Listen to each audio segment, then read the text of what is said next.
Many of us were actually hoping that Queen Camilla would actually wear Queen Elizabeth, the Queen Mother's crown, made for her in 1937 for her coronation with George VI, particularly because she was such an important figure in the King's life, and it would have been a lovely connection to have there. But as you say, the crown features the Koh-i-Noor diamond, and I think the decision was made that it would be better not to, to avoid stoking tensions with India. You have to remember that the Koh-i-Noor diamond is an extremely symbolic diamond for the Indian population, and we have a Hindu nationalist government in place with Narendra Modi, the Prime Minister, and very much playing to a home audience when he has said that it would cause distress to Indians if the Koh-i-Noor diamond was worn. I mean, is there not also an argument that it would also be a nod to India? I mean, often royals will wear things that have come from other places in a nod to them, as a tribute to them, and I know that there are... It's not... would be unless it wasn't nicked. Oh, maybe, yes, and hugely valuable.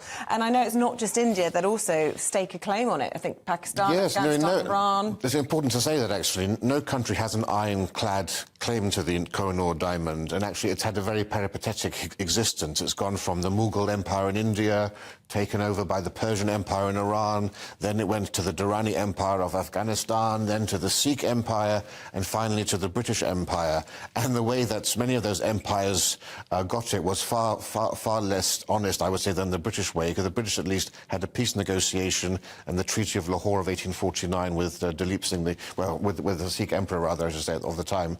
They were able to get it that way. So there are lots of claims to it, and yet in modern times you have Pakistan, Afghanistan, Iran and India all laying claim to it. Yes. I think it's far better to have it where it is now, where it will be seen by a global audience, potentially of billions, and surely that's the key thing, to actually have this great diamond exposed. Are trying to interpret and read things into the signs that we're seeing here. And what's your early take on the Charles and Camilla reign?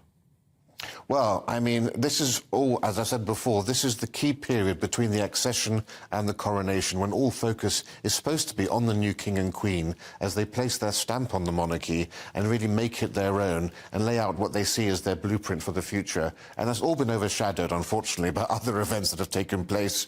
Obviously, we know who we're talking about. And it's just been a shame that everything has been sidetracked. And now, at least, we're with Harry and Meghan retreating into the spotlight at the moment, it seems.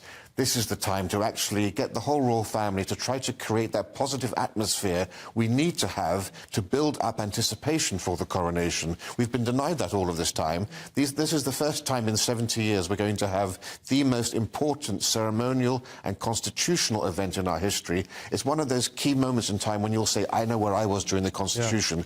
Yeah. Every generation forges its national identity around these sorts of events. And so I think right now is a great time for us to put the past to the past and look forward.